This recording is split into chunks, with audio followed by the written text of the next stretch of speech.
I stood alone in front of the large glass window of my office, on the top floor of the Kingsley Corporation headquarters in Utah.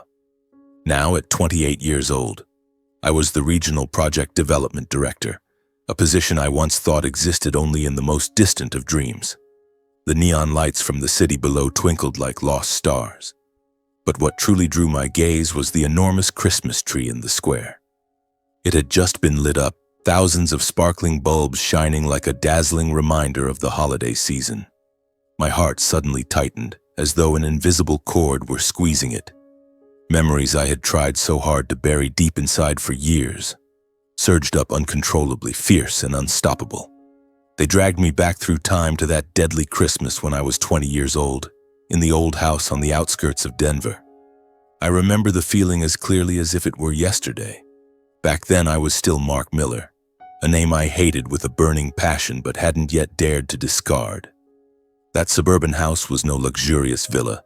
It was just an ordinary two-story home with a front yard full of patchy weeds and a wooden fence rotting away with age. Yet on that Christmas night, the living room was decorated so lavishly that it left me stunned. A towering Christmas tree reached the ceiling, adorned with glittering ornaments and strands of lights coiled around it like glowing serpents.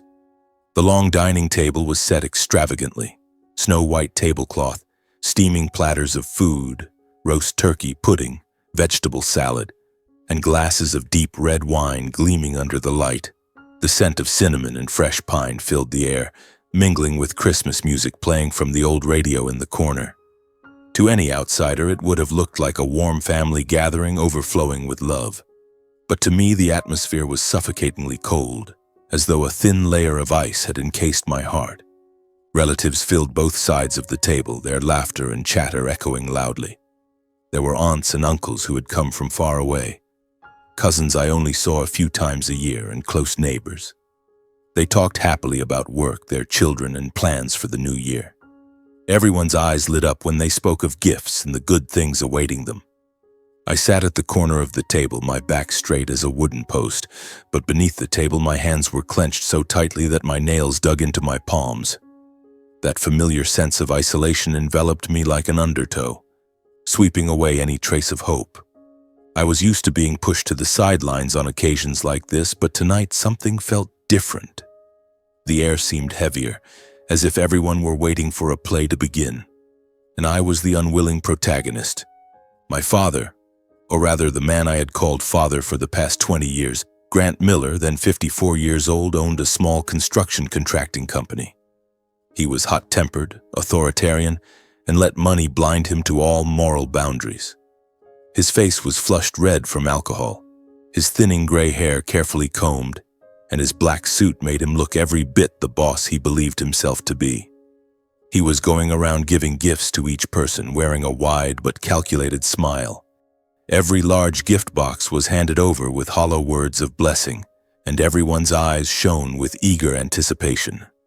My aunts and uncles received expensive gifts: a watch for Uncle John, a pearl necklace for Aunt Mary, and thick envelopes stuffed with cash for my cousins. Applause broke out each time a gift was opened, and the atmosphere grew even more lively. I sat there trying to keep my face calm, but inside me a storm was raging. I knew exactly where I stood in this family, an unnecessary extra, a faint shadow. I had been treated that way since childhood, but tonight an indistinct anxiety made my heart pound. Would he even remember me? Or would I once again be overlooked, just like every year before? I clenched my fists tighter, trying to suppress the trembling rising from deep within. Then it was my turn. The entire room suddenly fell silent, as if someone had turned off all sound. Every pair of eyes turned toward me, curious, pitying, contemptuous. My heart raced wildly, blood rushing to my ears with a deafening roar. Grant paused, looked at me with a twisted smile, then slowly pulled a single bill from his jacket pocket. Not a big gift box like everyone else's, but just one crumpled old $1 bill. He flung it straight at my face. The paper sliced through the air and slapped my cheek before falling onto the table. The pain wasn't from the impact itself, but from the naked humiliation. My cheek burned as if I had been slapped hard. $1. That's all you're worth in this house, you bloodless bastard, Grant declared in front of the entire family, his voice ringing out like a death sentence. "From this day forward, I sever all father-son ties with you. Never call me your father again. You're not worthy." Those words stabbed straight into my heart like a knife. The room went dead silent, the Christmas music continuing absurdly in the background. I sat frozen, my ears ringing from the torrent of insults. I had long known the truth, that I was not of Miller blood, but this pain, this public humiliation I would never forget. It was a wound that would bleed forever, never healing.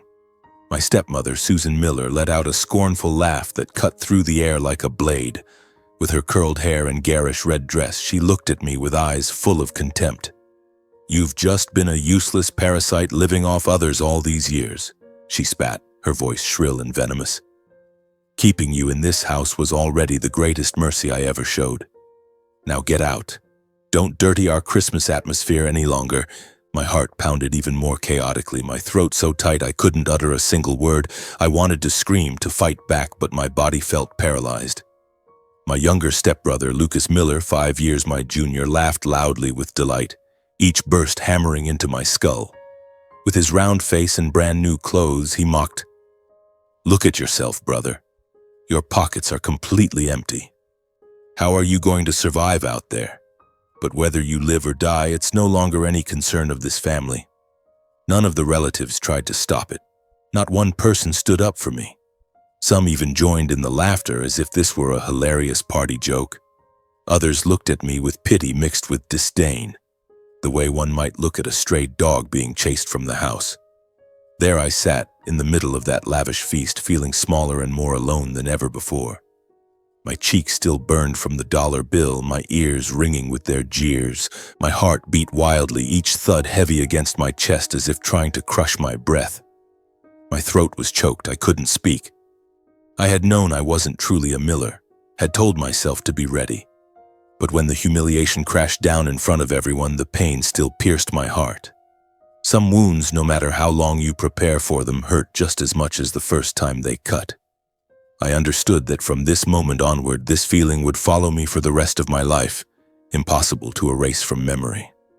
In that instant, I clearly understood that they didn't just want to kick me out of the house. They wanted to crush the last shred of my dignity first.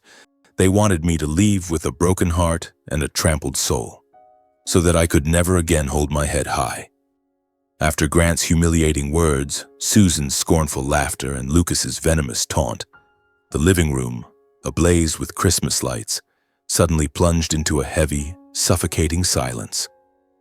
The banquet table remained lavishly spread, the tree still glittered, and the relatives sat frozen around it, not a single soul speaking up in my defense. Amid that festive atmosphere, I stood utterly alone, fully aware that in this house I had no one. Yet in that moment, a strange power surged up from the deepest part of me. It wasn't blind rage. It was cold, crystalline clarity forged from years of silent endurance. I stopped trembling. On the contrary, my body felt steadier than it ever had. I lifted my head, looked Grant straight in the eye, and smiled. A calm, defiant smile. I spoke evenly without the slightest quiver in my voice. "Fine. From now on, I won't call you father either." The entire room fell dead silent. My smile struck him like a slap in return. Grant blinked, his alcohol-flushed face draining of color. Susan's laughter died in her throat, her mouth hanging open. Lucas stared at me as if I'd turned into a monster. The relatives began whispering, their eyes darting between Grant and me, waiting for the explosion. I rose slowly, deliberately, making the air even heavier. From my coat pocket, I pulled out a thick, yellowed envelope. I placed it on the table in front of Grant, right beside the crumpled $1 bill still lying there. My demeanor was calm but unyielding, a silent declaration of war. Grant stared at the envelope, momentarily stunned, then reached for it. His hand trembled slightly, though he tried to hide it. Inside was my real mother's letter. Rose, the mother who died when I was very young. The handwriting was soft and familiar, a letter I had read hundreds of times on lonely nights. Beside it were all the receipts. fragile sheets of paper that carried ironclad proof that Grant had embezzled the monthly allowance sent by my biological father for years. Receipts for withdrawals bearing my mother's signature before her death, then Grant's afterward. Every sheet clearly listed the date, the amount, and the supposed purpose, none of which had ever reached me. Instead, the money had funded the Millers' lavish lifestyle. I stood there watching Grant flip through page after page. My heart pounded, not from fear, but from the thrill of waiting for the truth to detonate. Grant shot to his feet, stumbling back toward the window, clutching the letter and receipts. He skimmed them, then read more carefully, his face turning as white as the paper. Sweat beaded on his forehead despite the freezing winter night and the howling snow outside. Susan and Lucas sensed something terribly wrong. Susan stood up abruptly, her voice shrill. "Grant, what's going on? Why do you look like that?" Lucas glared at me in confusion, his earlier smug grin gone. Grant tried to stay composed, but his hands shook, the papers rustling loudly. "What? What is this? How did you get these?" he stammered, voice hoarse. But I knew he understood perfectly. Everything was collapsing right in front of him.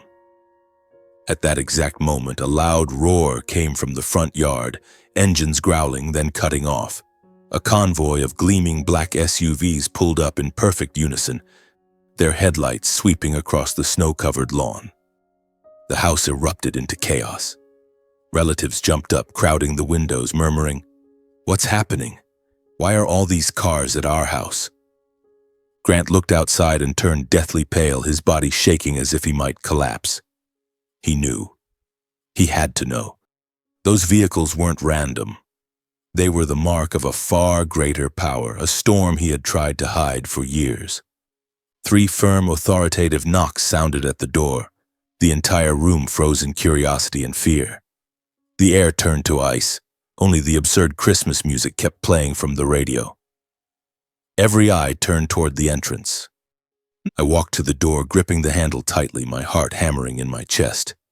This was the moment I had planned and waited for over the past 2 years. I opened the door. The first man to step inside carried such dignity and authority that the whole room held its breath. Tall, silver-haired yet sharp-featured, dressed in a perfectly tailored black suit. He paused gently in front of me, swept a cold, commanding gaze across the room, then placed a heavy hand on my shoulder. A hand that instantly filled me with strength I had never known.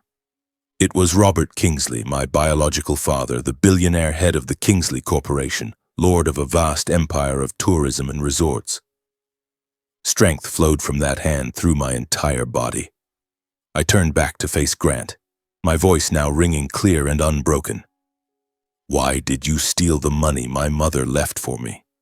Why did you treat me cruelly for years? Beating me, starving me, treating me like a beggar. And today, why did you humiliate me in front of everyone like this?" My words cut through the silence like knives. The relatives' whispers grew louder, eyes shifting frantically. Grant's face turned purple with rage. He slammed the table and roared, "You're making this up. All lies to ruin my reputation. I raised you for years and now you dare slander me like this." Susan immediately jumped in, shrieking, "You ungrateful bastard!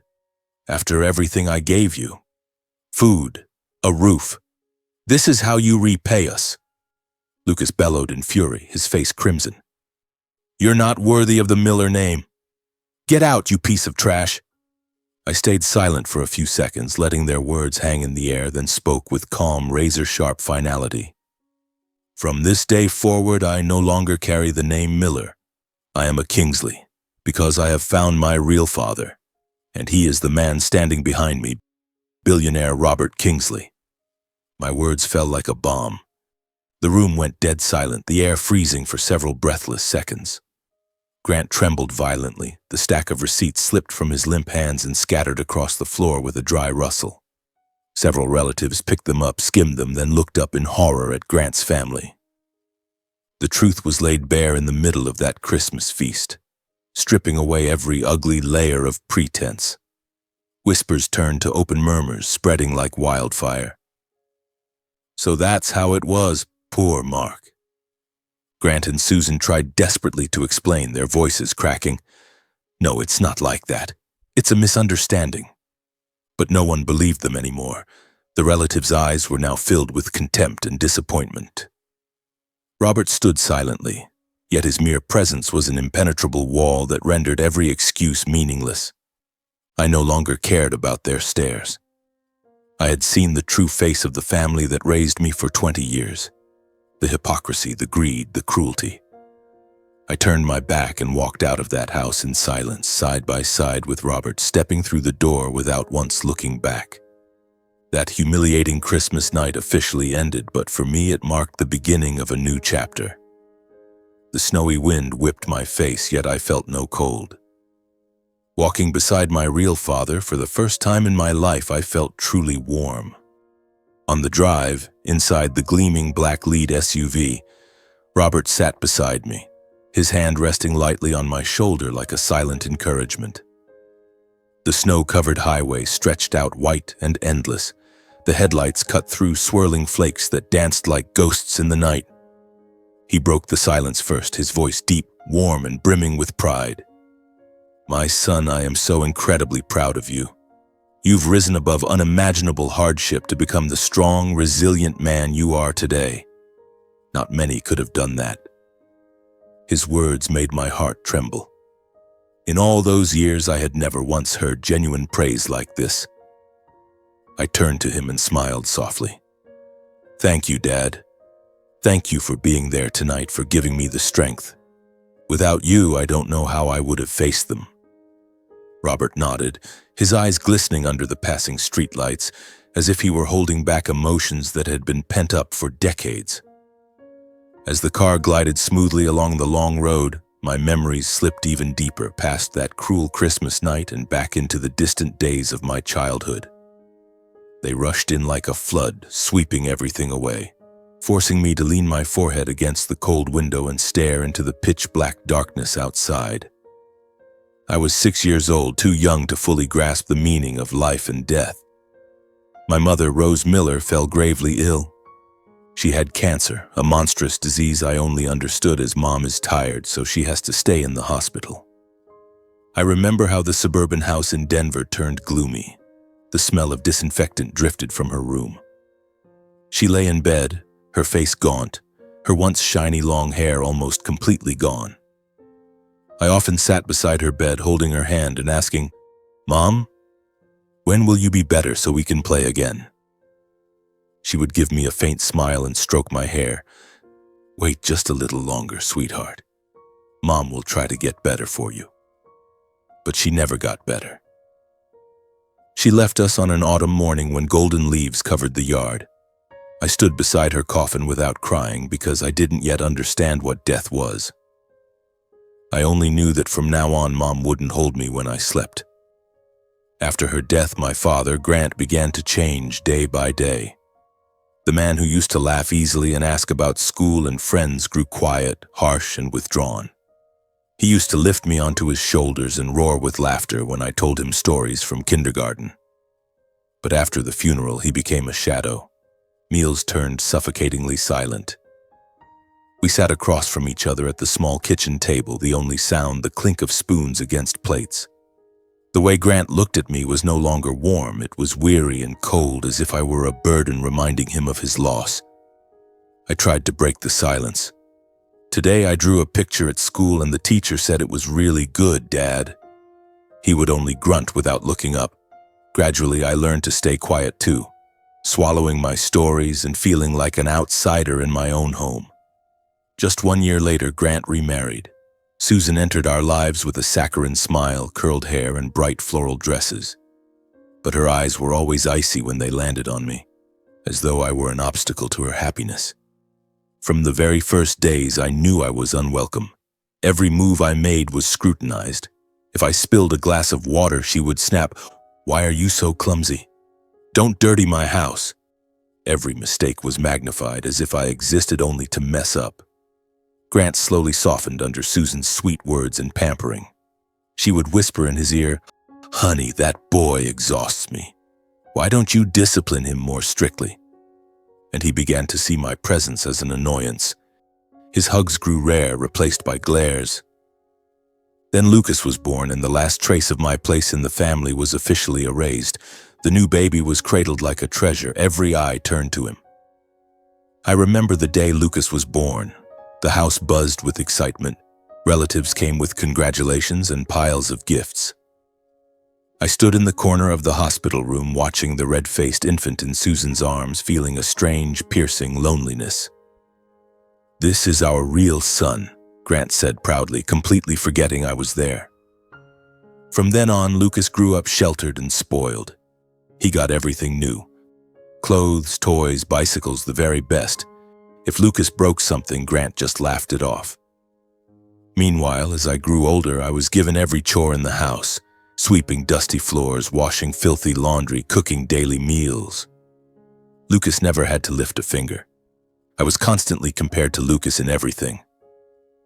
No matter how well I did at school, topping math class or winning first prize in art contests, I never heard a word of praise. Good grades? So what? Anyone can do that, Susan would sneer. Even when I won medals in sports, track or soccer, no one in the family ever came to watch or congratulate me. I would come home clutching a medal, bursting with excitement. "Dad, look what I brought home. A gold medal from the soccer tournament." Grant would glance at it once and go back to his work. All my efforts were taken for granted or dismissed as worthless. Praise was always reserved for Lucas. I gradually learned to swallow every grievance in silence, to choke back tears. Some nights I lay in bed, tears streaming down my face, but I didn't dare cry out loud for fear of being scolded. I told myself over and over, "You have to be strong, Mark. One day you'll get out of here." Day by day, I came to realize I was no longer a son in that house. I was just a lodger, a servant, a shadow living quietly under the same roof as people who called themselves my family. At meals, I sat at the corner and ate leftovers. During holidays, I stood outside watching them celebrate. When I was sick, no one cared. That pain built up inside me like a time bomb, waiting for the day it would finally explode. When I turned 18, everything still seemed to follow the same monotonous, icy routine. It was a late autumn afternoon in Denver. Golden leaves drifted lazily along the path from school to home. I left class as usual, my heavy backpack slung over one shoulder, stuffed with textbooks and half-formed dreams. My birthday was nothing special. No cake, no gifts, no congratulations from anyone at home. I had long grown used to being forgotten, so I simply walked out of the school gate in silence, head bowed, already dreading another endless evening of chores and homework. The sky was overcast and gray, a cold wind whipping at my face, forcing me to pull the collar of my old jacket higher. I never imagined that this day would change everything, like a real bomb exploding in my life. Just as I stepped through the gate, a middle-aged man in a worn suit approached me. He looked about 50 with thinning gray hair and a weathered face etched with deep lines around his eyes. His gaze was cautious yet serious, as though he were carefully weighing every word. I stopped, my heart beating a little faster from the surprise. "Excuse me, are you Mark Miller?" he asked, his voice low and polite. I nodded warily. "Yes, I'm Mark Miller. Who are you?" He introduced himself as Thomas Whitfield, my mother Rose Miller's lawyer. The mention of my mother's name stunned me. She had died when I was 6 and hardly anyone ever spoke of her anymore. "I need to speak with you privately about something concerning Rose," he said, lowering his voice as if afraid someone might overhear. Shock, suspicion, and curiosity collided violently inside my chest. Who was this man? Why had he come looking for me on my birthday of all days? Was this some kind of prank? After a few seconds of hesitation, I decided to follow him. Part of me was curious, the other part figured I had nothing left to lose. Thomas led me to a small cafe near the school, the one where I often sat alone on rainy afternoons. The place was cramped, filled with the strong scent of roasted coffee and the soft hum of old jazz from the speakers.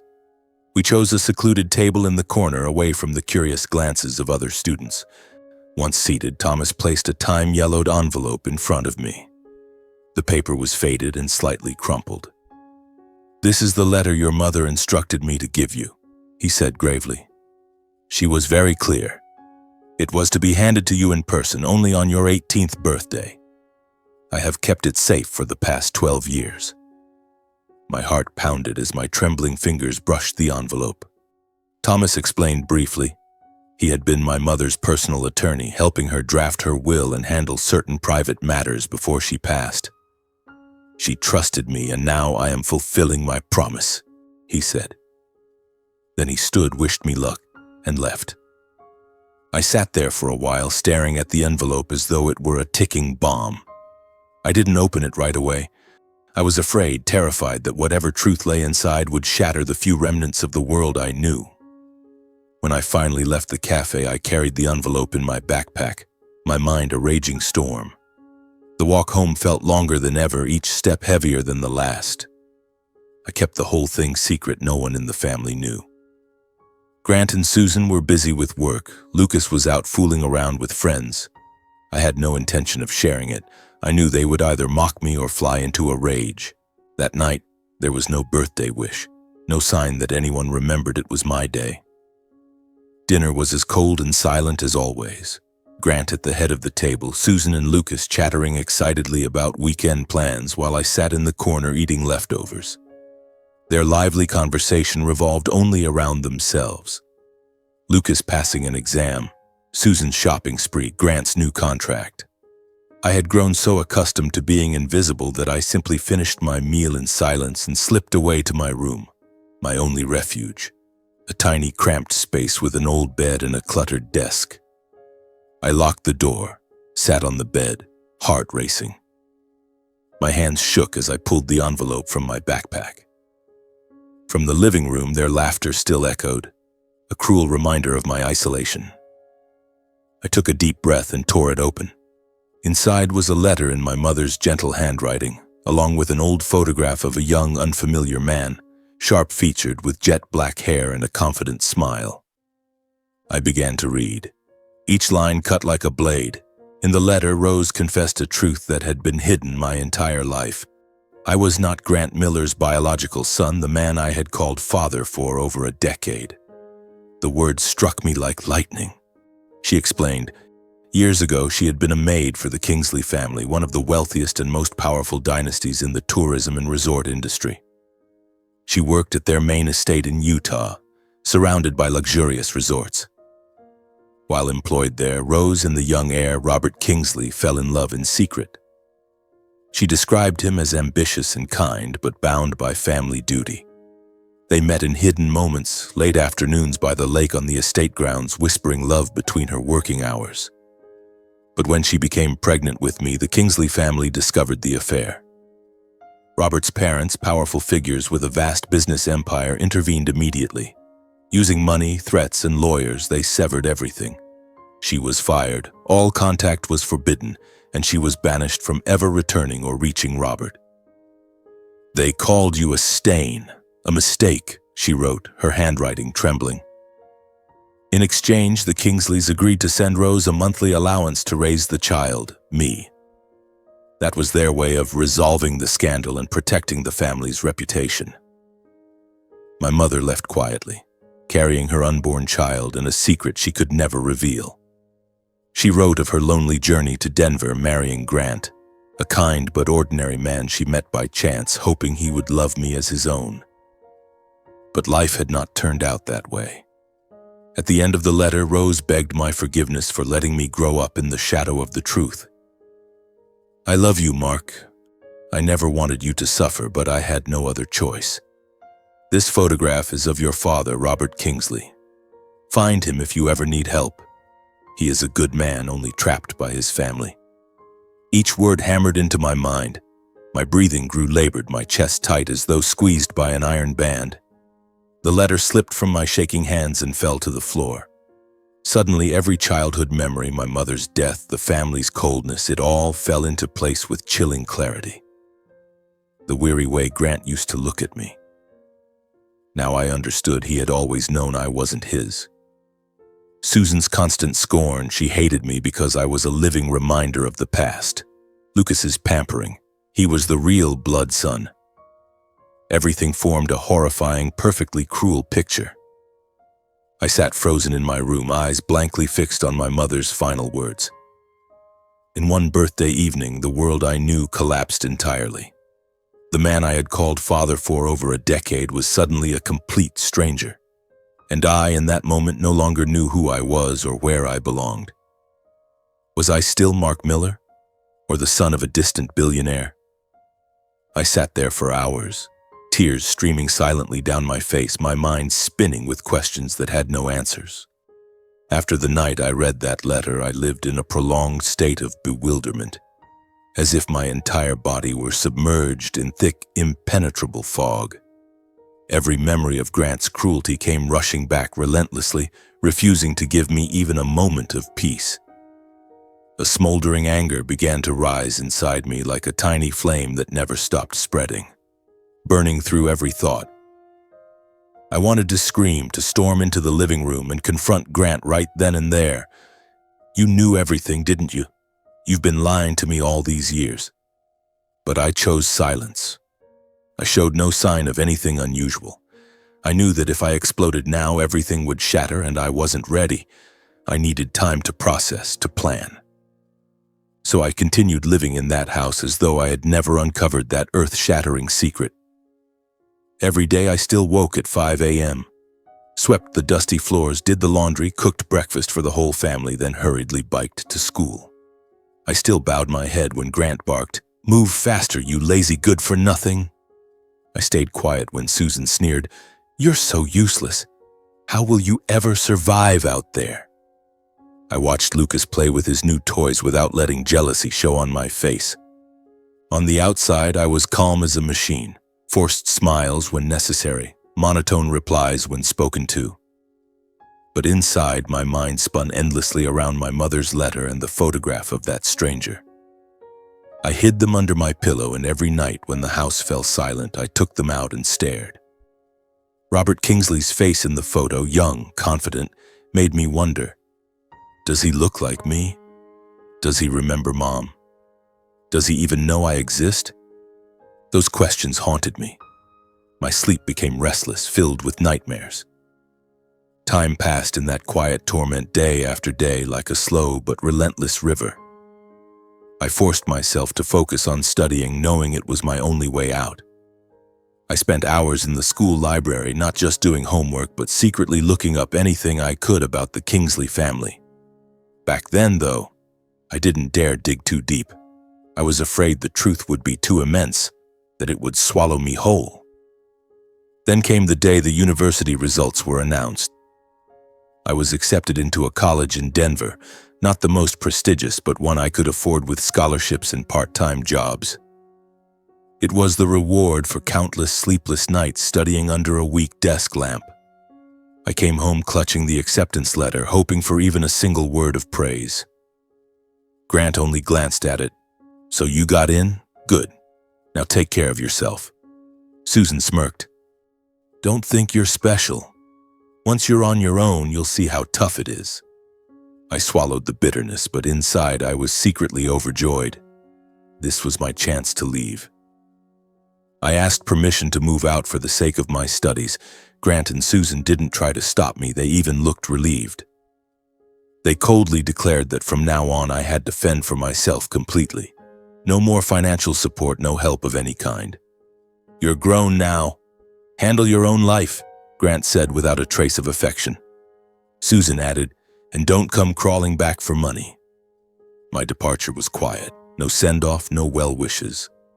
One late summer morning, I packed my few belongings, a handful of old clothes, my books, and my mother's letter, into a cheap suitcase, then rode my bike away from that suburban house in Denver.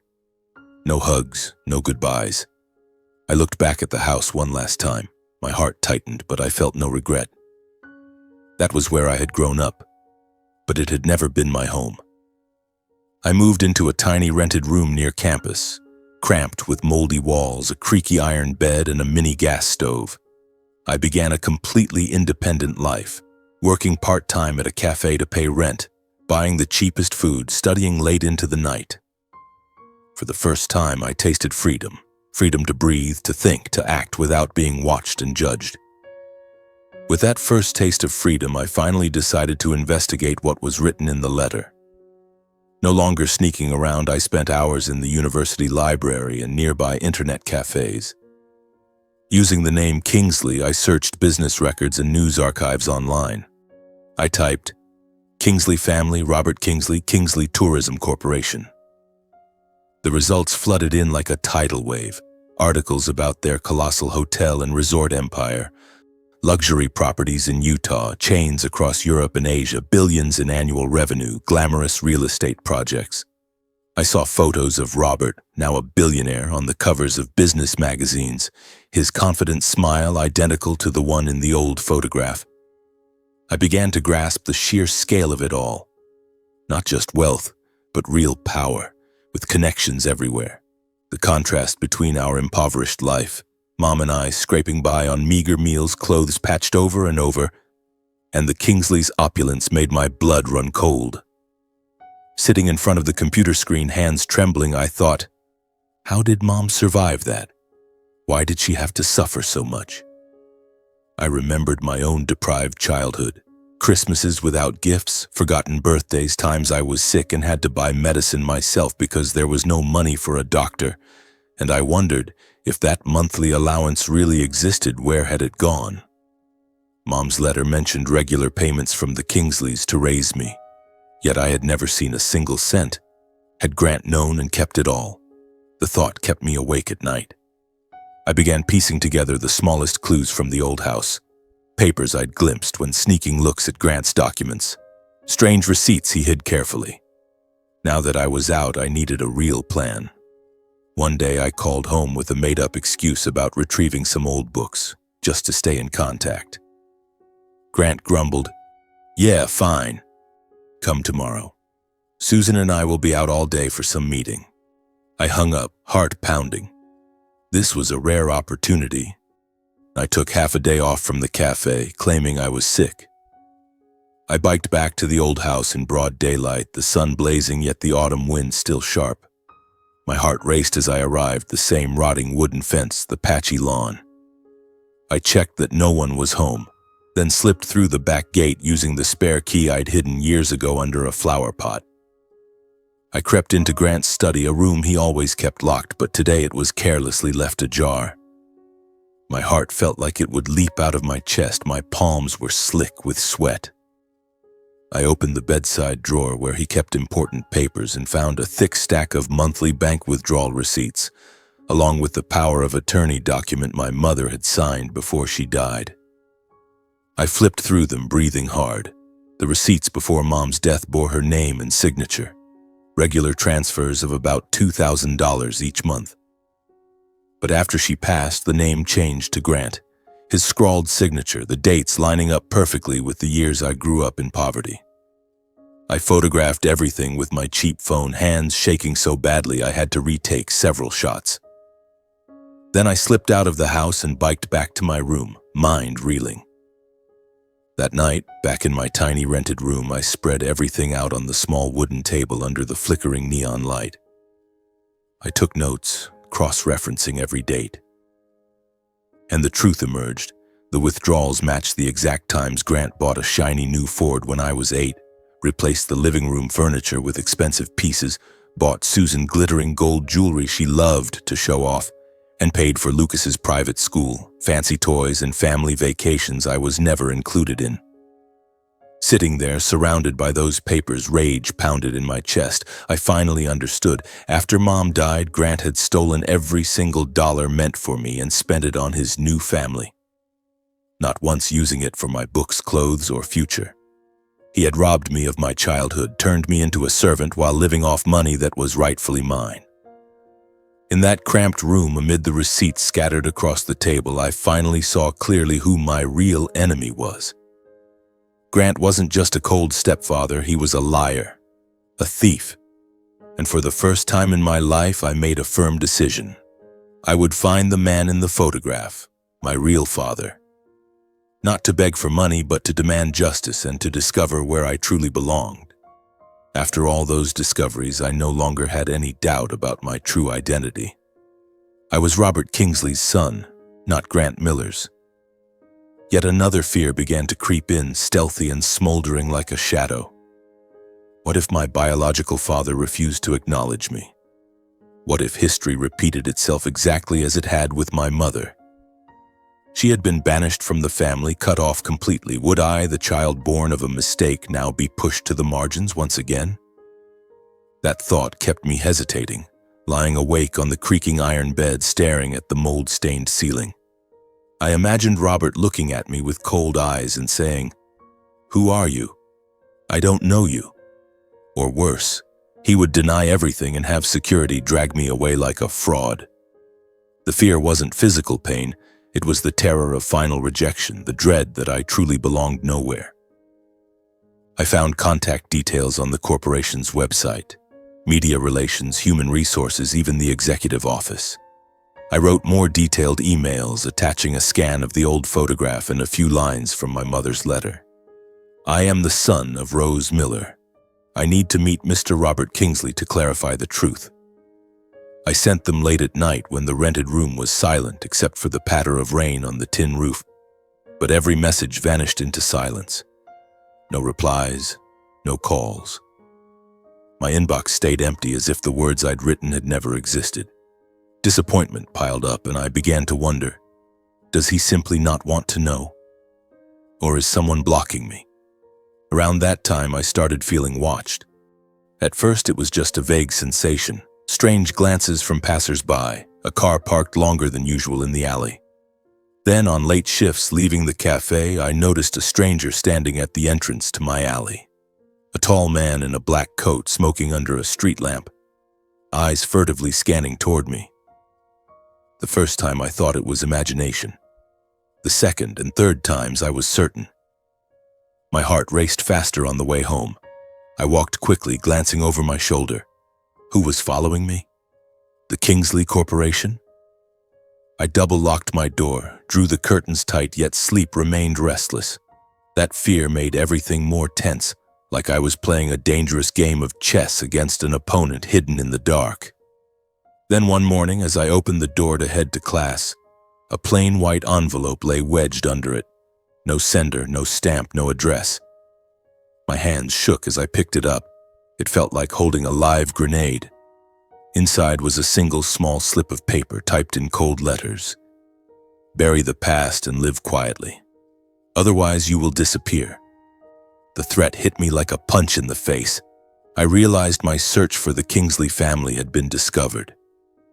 Someone inside the organization had intercepted my emails and wanted the truth silenced forever. I thought of Robert. Did he know?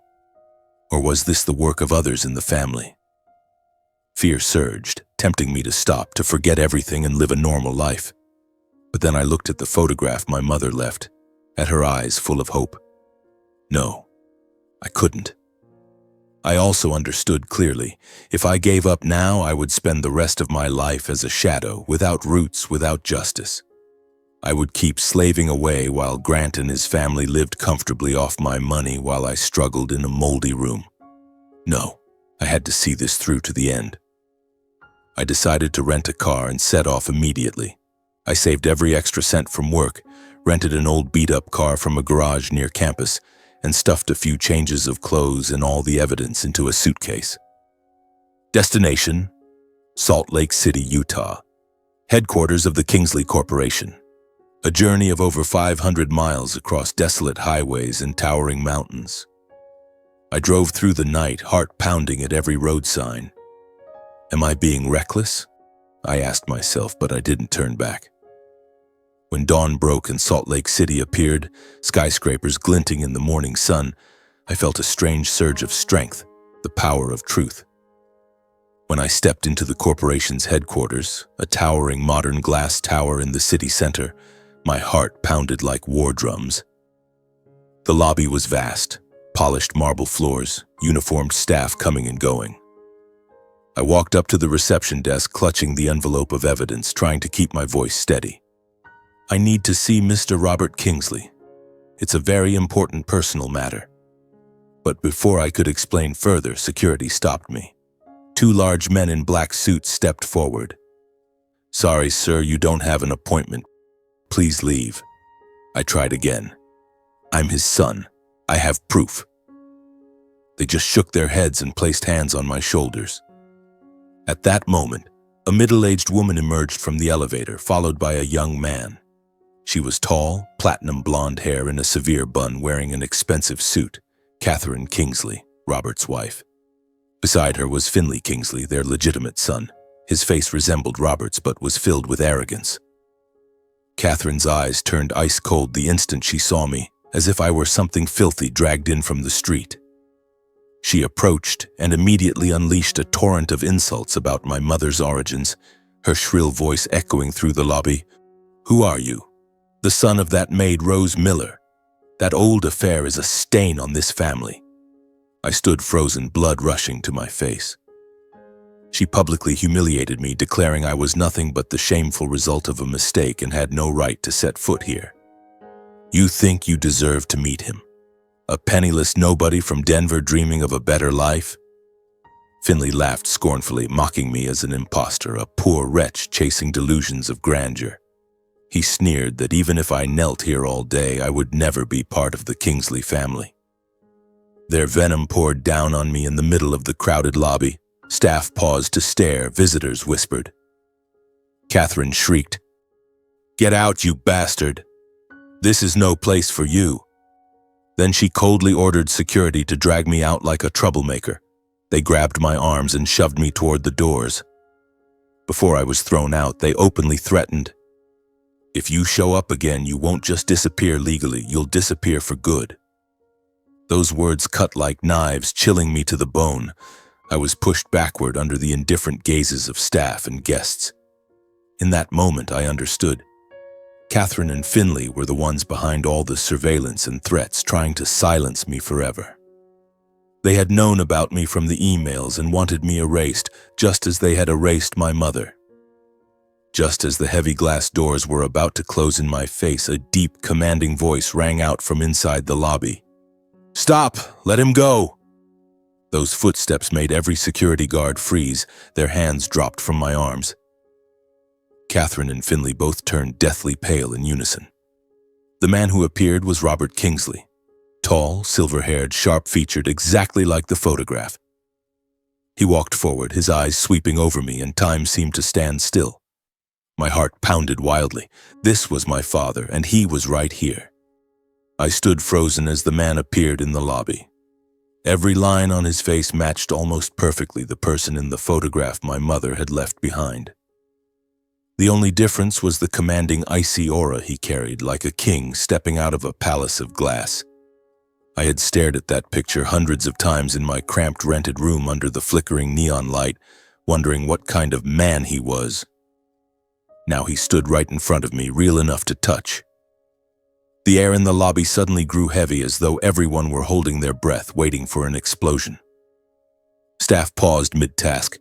Visitors froze in place, and Catherine stammered, "Robert, what are you doing?" But he didn't even glance at her. His eyes were fixed solely on me. In that instant, I knew without a doubt that this was my real father. There was no longer any room for uncertainty. The resemblance wasn't just physical. It was in the way he stood, solid and immovable like a mountain. I called out his name, my voice trembling yet resolute, echoing through the vast lobby. "Mr. Robert Kingsley. I am the son of Rose Miller." The moment her name left my lips, Robert froze. His gaze locked onto mine. His expression darkened as if a long-buried memory had suddenly been ripped to the surface. The atmosphere in the lobby became suffocatingly tense. Robert immediately signaled for all the security guards to stand down. His voice was short and absolute. "Let him go." Everyone stepped back. The guards hesitated for a second, then obeyed, retreating like shadows. He walked slowly toward me, eyes never leaving my face, studying every detail. Each footstep rang out on the marble floor, making my heart pound harder. He stopped just a few paces away and asked in a low, deliberate voice, "What did you just say? Son of Rose Miller?" I nodded, hands shaking as I held out the envelope containing the letter and Rose's photograph. This is my mother's letter. It has your picture inside." He took it. His fingers trembled slightly, just a small gesture, but it told me he was not made of stone. The instant Robert's eyes fell on the photograph and the familiar handwriting, his face changed completely. The stern, commanding mask softened. The hand holding the letter shook. His breathing slowed for several agonizing seconds. I watched him skim it, then read more carefully, his eyes misting with an emotion I had never expected to see in a man of such power. The entire lobby fell deathly silent, as if everyone were witnessing a tragic play. Catherine pushed forward, voice shrill. "Robert, don't believe that forged letter. He's a con artist." Finley shouted, "Dad, call the police. He's only here to extort money." But Robert cut them off coldly. "Take him to my office, now." Catherine and Finley immediately protested louder, insisting I was insane, a fraud. "He's making it all up. Some broke kid from nowhere dreaming of stealing our fortune." Catherine shrieked, her face flushed with rage. Finley cursed. "Dad, don't let him fool you. He's not your son." They kept demanding security. "Throw me out at once." Catherine pointed accusingly at my face. Finley tried to grab Robert's arm, but Robert didn't turn around, didn't answer them. He simply repeated his order, voice like ice. That absolute dismissal left Catherine and Finley stunned, speechless, mouths agape, eyes wide with shock and fear. They stood there like statues while the guards escorted me with Robert toward the private elevator. The elevator rose to the top floor in total silence. I could hear my own heartbeat.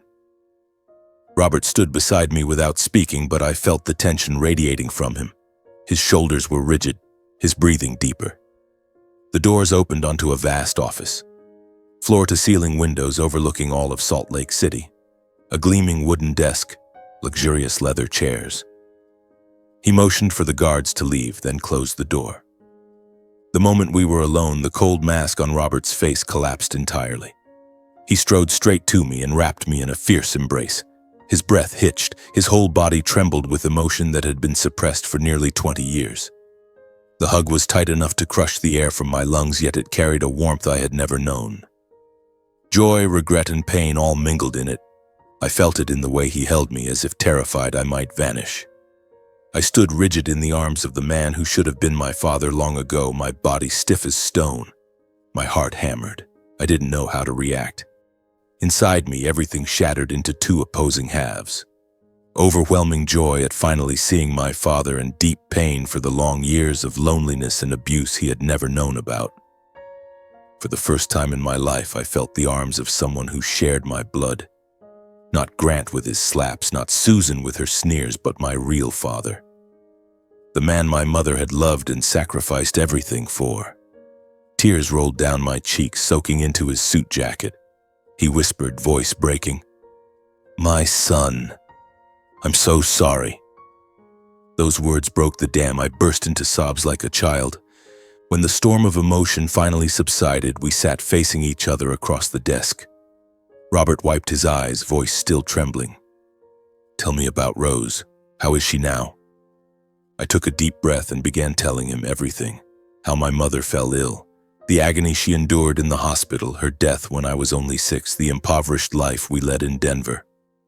I told him about Grant, how he changed after Mom died, how he stole the allowance money and the years I was treated like a slave. Endless chores, beatings, constant comparison to Lucas. I showed him the receipts detailing every dollar spent on new cars, jewelry, vacations. None of it ever for me. My voice shook as the memories flooded back. Nights I went hungry, the times I was called useless. Robert listened, his face growing pale. Fists clenched so tight the knuckles turned white. He broke down when he learned Rose had been gone for so long. Tears streamed down the face of this powerful billionaire, an image I never thought I'd see. He told me that after she disappeared, he had searched desperately, but every trace had been erased by his own parents, using lawyers and money to bury everything. "I thought she left because she hated me," he whispered, voice thick with regret. Then pain turned to fury when he heard how his son had been treated. His eyes blazed red, voice a low growl. Grant Miller, he dared do that to my son. I will destroy him. He stood, slamming a fist on the desk, face flushed with rage. I held him back, voice steady. Dad, don't. I want to face them myself one last time. That's how I close this chapter. Robert looked at me for a long moment. The anger in his eyes slowly gave way to admiration. He understood the meaning behind my choice. Back to when I was 20 years old, after that dramatic confrontation with Grant on Christmas night, I was sitting in the car with Robert. The convoy of gleaming black SUVs glided smoothly along the highway from Denver toward Utah, the snowy wind still whipping against the windows. The interior was quiet, broken only by the steady hum of the engine and our breathing. Robert sat beside me, his face still carrying traces of the emotion from the embrace at headquarters. He turned to me, voice low and warm. My son, come home with me to the estate. You can live there, work at the corporation. I'll make up for everything you've lost. The offer tightened my chest. A new life, luxurious with my real father by my side. But I shook my head, voice firm. Dad, thank you. But I want to stay in Denver and finish my studies. Everything has happened so fast, I need time to settle. Robert looked at me, a flash of sadness in his eyes. He ached to compensate immediately after all those lost years. He sighed. I understand. You've been strong on your own for so long. I respect your decision. He placed a hand on my shoulder, and we continued the journey in silence. Yet the bond between father and son had already begun to form. Robert declared he would immediately cut off every dollar Grant had ever stolen, the monthly allowance from the Kingsley family. I'll stop all transactions and sue that family in court, he said, voice full of resolve. I neither cheered nor objected. I simply accepted that from now on everything would be settled by law. No more emotional confrontations, only evidence, lawyers, and verdicts. In the days that followed, I returned to my student life in Denver, but everything was different. No more exhausting late shifts at the cafe, no more worrying about rent or meager meals. Robert quietly provided financial support, regular transfers, nothing flashy, but enough for me to focus entirely on my studies for the first time in my life. I sat in the university library, surrounded by books, no longer distracted by chores or money troubles. Classes became easier. Friends noticed the change. You look healthier, Mark. I smiled but said nothing. Inside, I waited anxiously for the summons to reach Grant for the trial. My father's lawyers swiftly gathered everything: bank receipts, my mother's power of attorney document, the full transaction history from the Kingsley estate. They worked fast, completed the paperwork, and officially filed the lawsuit against Grant and his family for years of embezzling a minor's support funds. The complaint was airtight, backed by ironclad proof. Every monthly withdrawal Grant made after Mom died spent on personal luxuries instead of me. Summonses were delivered one after another to the Miller household. I could picture it. Grant opening the envelope and turning ashen, Susan panicking, Lucas stunned. They called me a few times, voices trembling. Mark, what's going on? This has to be a misunderstanding, right? I answered coldly, talk to your lawyer. My silence terrified them more, and I felt a quiet satisfaction, not revenge, but justice drawing near. One evening, about 2 weeks after that fateful Christmas night, I had just returned to my rented room after class when the door suddenly burst open. Grant, Susan, and Lucas stood there, looking haggard and frantic, every trace of their former arrogance gone. Grant was gaunt, eyes ringed with dark circles, his suit rumpled. Susan's makeup was smeared, hair disheveled. Lucas was pale as death, clothes unkempt. They pushed inside, shut the door, and Grant spoke with a shaking voice. Mark, we need to talk. They begged for forgiveness, pleaded with me to ask Robert to spare them. Susan sobbed. Mark, I'm sorry. Please don't send us to prison. Lucas stammered. Mark, I know I was wrong. Please ask Mr. Kingsley to let our family live. They dropped to their knees, clutching my hands in desperation. I looked down calmly at the faces that had tormented my childhood. Grant's slaps, Susan's sneers, Lucas's mocking laughter. My heart ached, not from pity but from the flood of memories. I spoke steadily. "You have to face the consequences of what you did. Now leave." They wept and begged more, but I opened the door and pushed them out. When it closed, I collapsed onto the bed, breathing hard. That was the last time I saw them before the trial. And in that moment, I realized I had become stronger than ever. The trial unfolded quickly, the evidence undeniable. The Denver courtroom was packed. Relatives, reporters, curious onlookers. Tension filled the air. Whispers spread as Robert's lawyers presented the receipts, transaction records, and my testimony. I took the stand as a witness, recounting every year of exploitation and theft while the room listened in silence. My voice was steady but heavy with emotion. I was made to do all the housework since I was a child, beaten, starved. The money meant for me was spent on them while I had to fend for myself. People listened. Some wiped away tears. Grant stared at me with belated remorse, but I didn't meet his eyes. Every act of embezzlement was laid bare in public. How Grant withdrew the funds after my mother died, spent them on new cars, jewelry, vacations, while I lived in deprivation. Grant sat in the defendant's chair, head bowed, trying to deny it, but his lawyer had no solid defense. The Miller family received the punishment they deserved. The court found Grant Miller guilty of embezzlement of entrusted property and long-term financial abuse of a minor. 12 years in prison, ordered to repay the entire stolen amount plus interest and all assets acquired with illicit funds, including the house, seized. He collapsed in his seat, hands covering his face as the sentence was read. Susan Miller was convicted as an accomplice for concealing the crime and profiting unlawfully. 5 years suspended sentence with probation, ordered to surrender all personal assets derived from the stolen money, the gold jewelry, luxury furniture. She wailed, begging the judge, "I didn't know anything." But the evidence proved she knew and benefited. Lucas Miller was found to have knowingly profited illegally. He was old enough to understand. 3 years suspended sentence, barred from handling finances for 5 years, and ordered to perform community service. He sat frozen, face white, arrogance completely gone. All bank accounts linked to the family were frozen on the spot. Ownership of assets was transferred to compensate me according to the ruling. The judge struck the gavel. The sound rang out like a death sentence for their past. Grant crumbled completely in the defendant's chair.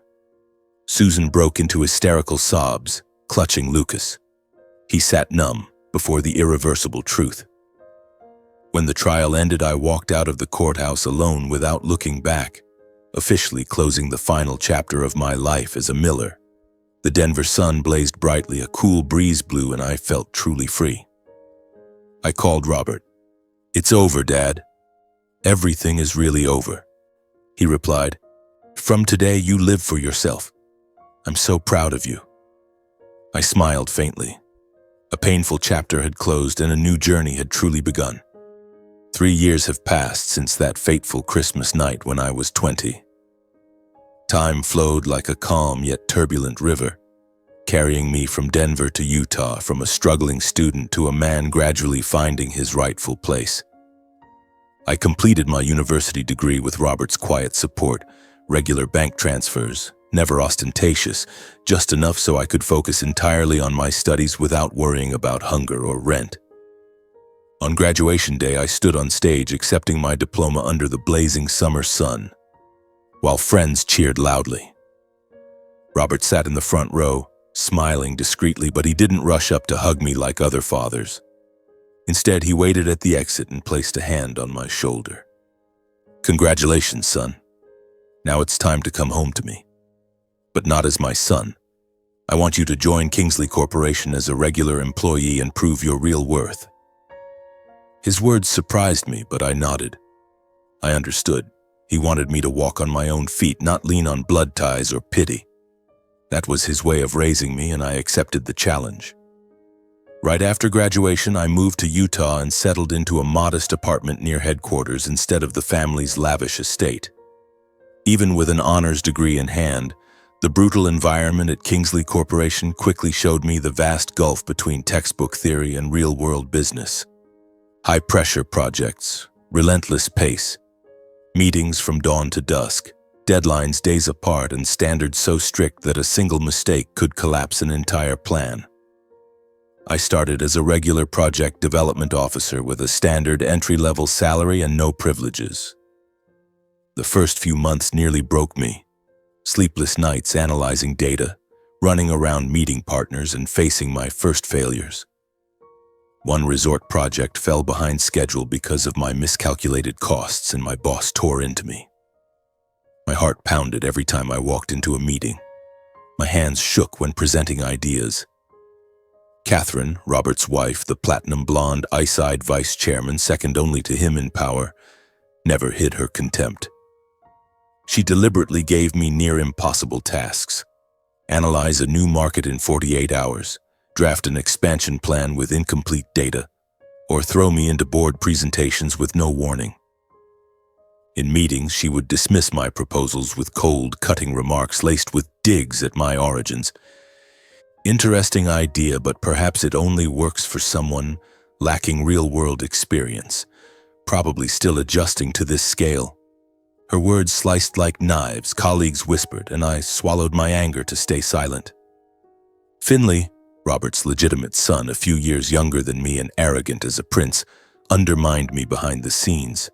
As head of marketing, with slicked back hair and a fake smile, he pounced on my smallest mistakes to spread slander, whispering that I was just the bastard they picked up, or circulating internal emails exaggerating my errors.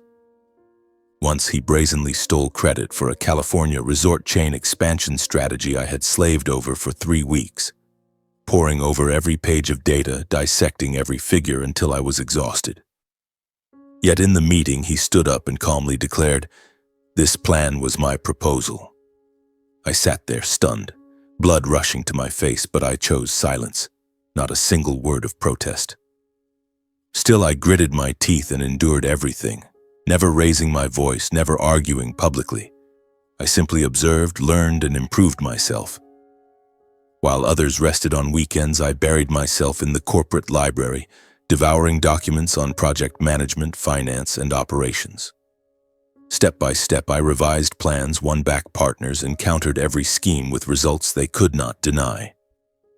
Project after project, my ability became undeniable. First came small wins, an analysis report that cut operating costs 10% at the Utah resort, earning a nod from my boss. Then bigger ones. My market expansion proposal secured a major partner, boosting quarterly revenue by 20%. Numbers don't lie. Colleagues began seeking my opinion.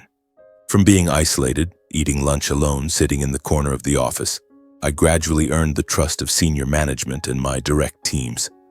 An older colleague patted my shoulder. "You're doing great, Mark. Don't let Catherine's words get to you."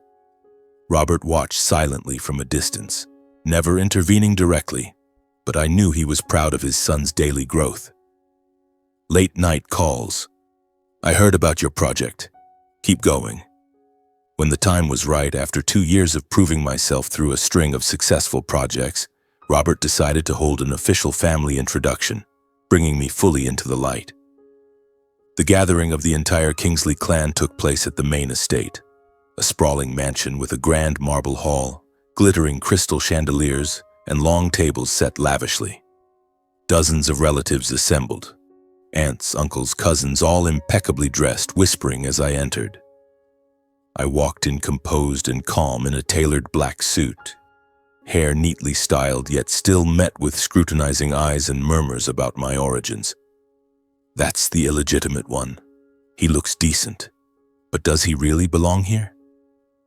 When Robert stood and declared before the entire family, "Today I present Mark, my biological son, with Rose Miller. He will join the line of succession and share responsibilities with Finley." The hall fell silent, then erupted in whispers. Catherine shot to her feet in protest, voice shrill. Robert, you've lost your mind. This boy is an outsider. Bringing him in will destroy the family order. He has no right to inheritance. Born to a maid, now dreaming of taking everything. Finley also rose, openly mocking, face flushed with rage. Dad, don't be fooled. Mark just showed up to steal credit and power. He got lucky on a few projects, that's all. I'm the only legitimate son. Their words cut deep.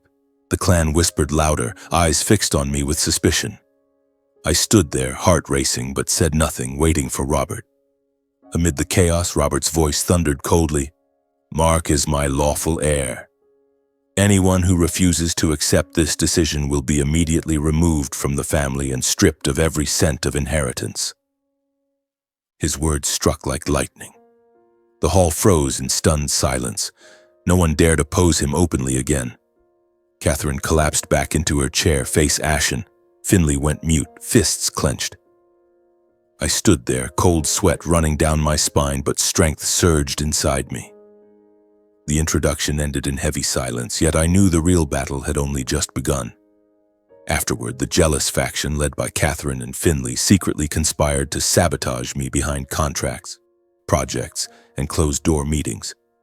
They manipulated data in my reports, spread rumors that I climbed by riding my father's name, or deliberately handed me doomed projects so I would take the fall. Once critical information on a major international deal was leaked, and Finley whispered to leadership that I had been careless. I discovered the trap through a hidden email, heart pounding as I read it. But I didn't react impulsively or accuse anyone.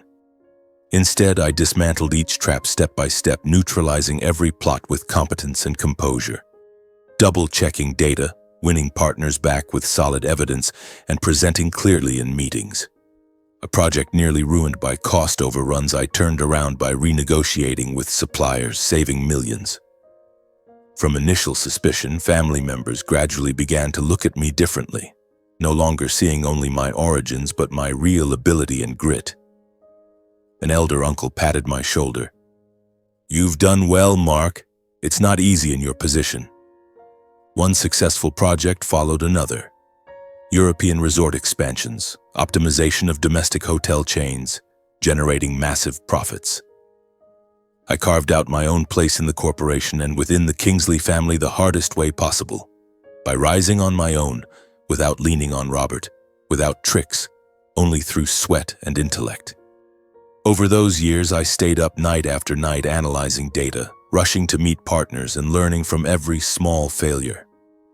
From a newcomer viewed with suspicion, I rose to become Regional Project Development Director, leading my own team and earning praise from senior management. Colleagues began seeking me out. Mark, what do you think of this plan? I smiled and answered thoughtfully, but inside I remained wary. I knew Catherine and Finley had never truly accepted me. They had retreated into the shadows, but they hadn't disappeared. And just when I was finally standing firm in the corporation, they launched their final counterattack, like a venomous snake that had been waiting for the perfect moment to strike. It was a massive project, a luxury resort development in Hawaii worth hundreds of millions of dollars, involving international partners and an extremely tight deadline. After my previous successes, I was put in full charge. At first, everything went smoothly. I drew up detailed plans, conducted thorough risk analyses, and negotiated contracts. Then strange things started happening. Cost data was quietly altered. Figures suddenly ballooned, causing delays. Partners called, furious. Why have costs skyrocketed like this? We won't accept it. I double-checked everything, heart pounding with dread. Someone had tampered with the contract files without notice. At the same time, internal rumors spread. Mark Kingsley is ruining the big project. Maybe he's not capable after all. He only got here because of his father. Anonymous emails were sent to the board, exaggerating mistakes and placing all blame on me. I sat in my office staring at the screen, cold sweat breaking out. I knew this was no coincidence.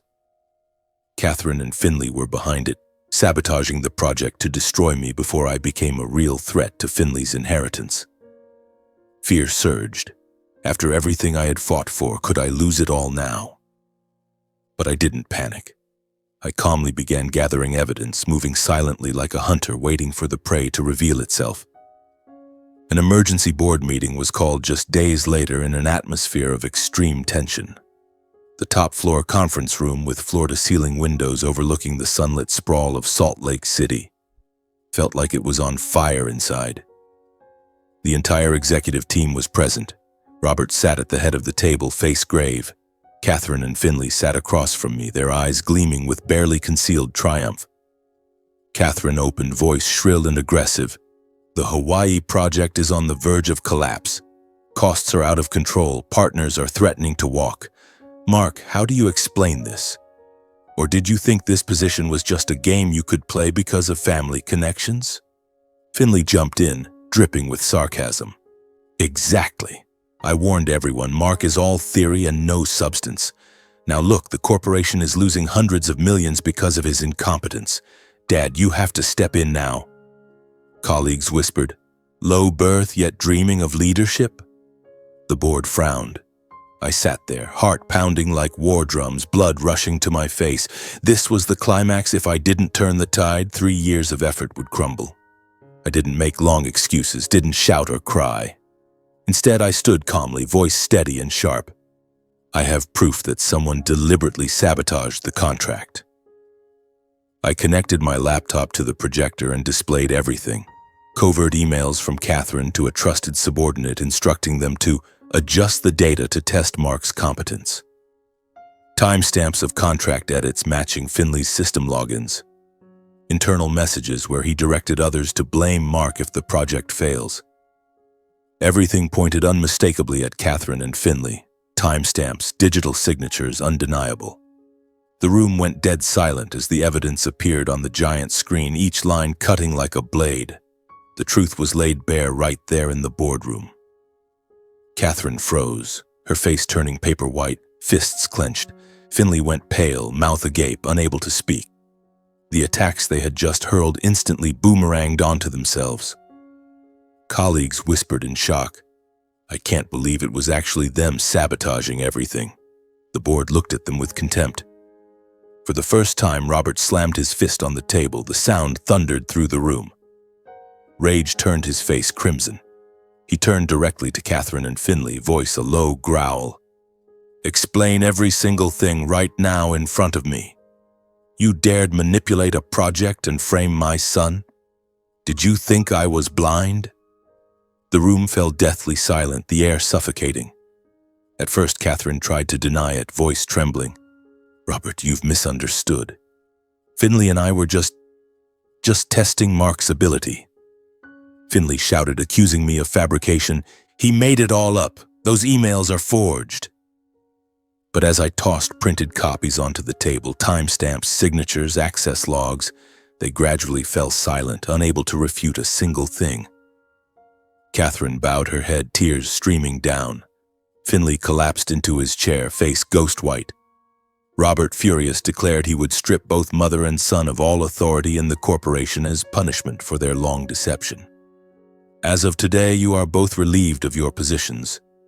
I will remove you from the board and from inheritance rights if necessary." At that peak of tension, I stepped forward and stopped him, voice calm but resolute. "Dad, stop. I exposed everything not to destroy them, but so you would know the full truth and put an end to the schemes in the dark. Give them a chance to make amends." Robert stared at me, stunned, anger giving way to surprise, then deep admiration. Catherine and Finley were equally speechless at my decision, mouths open in disbelief. The room fell completely silent. Everyone looked at me as if I had just done the unthinkable. The meeting ended in heavy silence. From that moment on, all of Catherine's and Finley's authority was placed under Robert's strict oversight.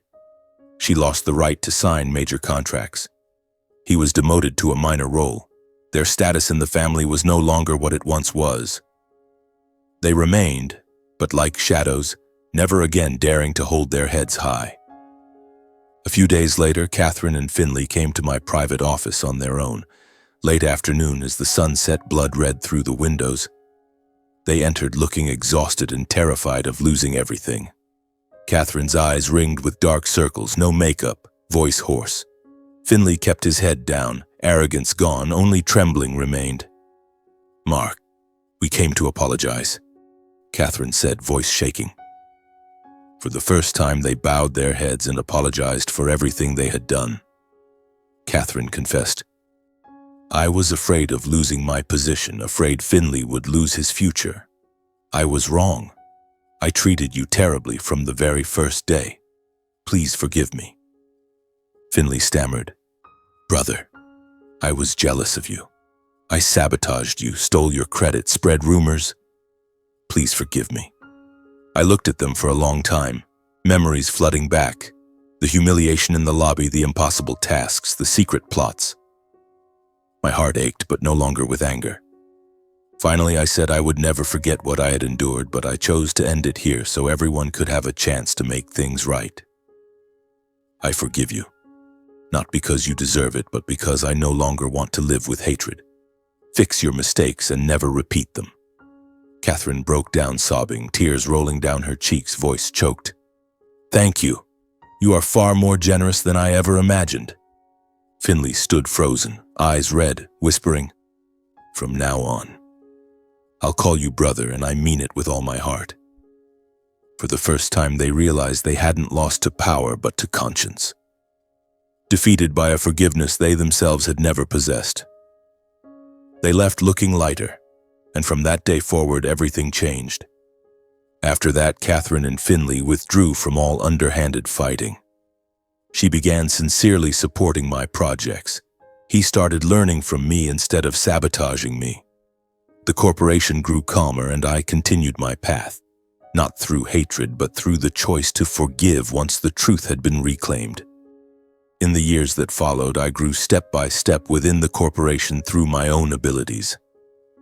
Every project I led delivered clear results, from expanding the resort chain across Asia, where I successfully negotiated with local partners to cut construction costs by 20%, to optimizing the domestic hotel management system, pushing quarterly revenue to record highs.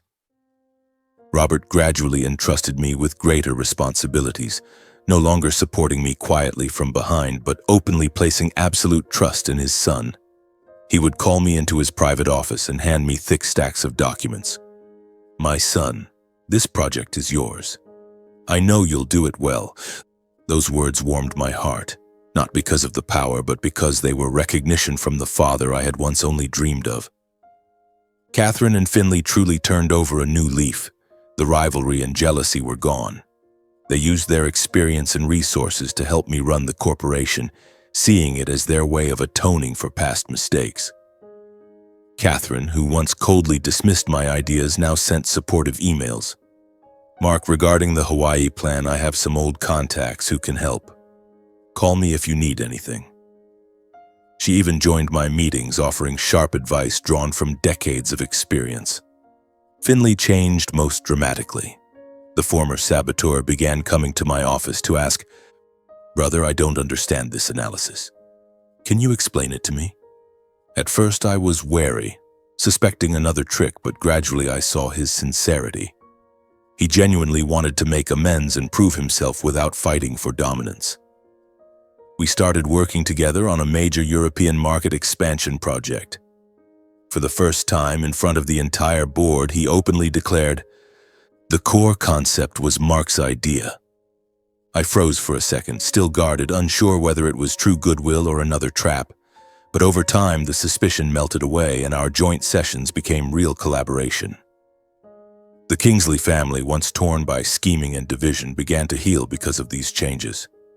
The journey, from that Christmas night at age 20 when I was thrown a crumpled $1 bill, a moment of humiliation that still lingers like a scar. The confrontation with my stepfather Grant in front of the relatives' banquet table. The fateful meeting with my real father Robert in the headquarters lobby. The long months of struggle within the family against Catherine and Finley. All of it now closes in a long, winding recollection. Yet today, at 28, as Regional Project Development Director of the Kingsley Corporation, I realize those memories no longer stab my heart. They have become milestones of a road already traveled. They are lessons about the power of resilience, the value of justice, and the human capacity for change. I no longer feel anger when I think of Grant or Catherine. Instead, I am grateful, because they forged me into the man I am now. I gently push the old memories aside, tidy the papers on my desk, project reports, newly signed contracts, and a small family photo Robert gave me, and leave the office earlier than usual to go home for Christmas with my family. I drive toward the Kingsley estate on the outskirts of the city. The familiar road is lined with pure white snow. Cold wind lashes the windows, yet warmth fills my chest. I think of Christmases past, sitting alone in the corner of the Miller table, watching them laugh while my heart ached, and compare them to now. The difference makes me smile to myself, hands tightening on the steering wheel. When I arrive, the entire Kingsley family is already waiting. The mansion glows with light and laughter. The vast estate, its gardens blanketed in snow, holds a towering Christmas tree that touches the ceiling in the grand living room. The long banquet table is elegantly set, fragrant roast turkey pudding, glasses of deep red wine gleaming under the chandeliers. The scent of cinnamon and fresh pine fills the air, mingling with cheerful Christmas music. Robert stands at the door like a true father welcoming his son home. He opens his arms and hugs me tightly, voice warm and low. "You're home. I've been waiting for you." Catherine smiles from a distance and nods. "Merry Christmas, Mark." Finley claps me on the shoulder. "Brother, let's open presents together this year." Relatives gather around, voices lively. Aunts and uncles asking about my latest projects. Cousins raising glasses in toast. No more suspicious glances, only genuine warmth. In that moment, I suddenly realize I am no longer the child standing on the sidelines of a banquet table. I truly have a family to come home to. This is not where I was born, but it is where I am acknowledged, protected, and loved unconditionally. Looking at everyone gathered around the Christmas table, I quietly reflect on my entire life's journey. From the boy abandoned after his mother's death, to the 18-year-old searching for truth in confusion, to the 20-year-old on Christmas night having a dollar bill thrown in his face, then the months of confrontation, struggle, and the trial that exposed the past. All those memories flood back, no longer painful, only serene. I realize I have changed, from a resigned child into a man who stands tall, through my own inner strength, through forgiveness, and through the belated love of a father. I understand that the past cannot be erased, but we can choose how to move forward. Hatred once gave me the power to rise from the ashes of the Miller house, to face Grant and demand justice. But forgiveness is what finally set me free. Free to love, to build, to live without the ghosts of the past haunting me. I watch Catherine laughing with the grandchildren, Finley helping Robert pour wine, and I think, if I had not forgiven, we would all still be trapped in an endless cycle of resentment. I realize that true family is not where you are born, neither the fake blood ties of the Millers nor the initial power struggles of the Kingsleys, but where you are accepted, protected, and welcomed home. That place can be a grand mansion or a cramped rented room as long as there are people who truly care. That Christmas was the first in my life that felt complete. No contemptuous stares, no cold banquet table, no humiliating dollar bill from years ago. Only warm lights, peaceful laughter, and arms genuinely open to welcome me home. After all the loss and struggle, I had finally stepped out of the darkness and into the light of a real family. We gathered around the tree, opening gifts. Robert gave me a watch engraved with my name. Catherine a business book, Finley tickets to a game, and laughed late into the night. I stepped out onto the balcony watching the snow fall gently and thought of my mother. Mom, I've found the home that was truly meant for me. The place where they open their arms and accept me. My story ends there, as a reminder. Never let your origins decide your destiny. I rose from an outcast to a leader. Never let hatred guide your entire life. Forgiveness set me free. And never ever give up on yourself, no matter how many times the world turns its back. Because one day you will find your own light.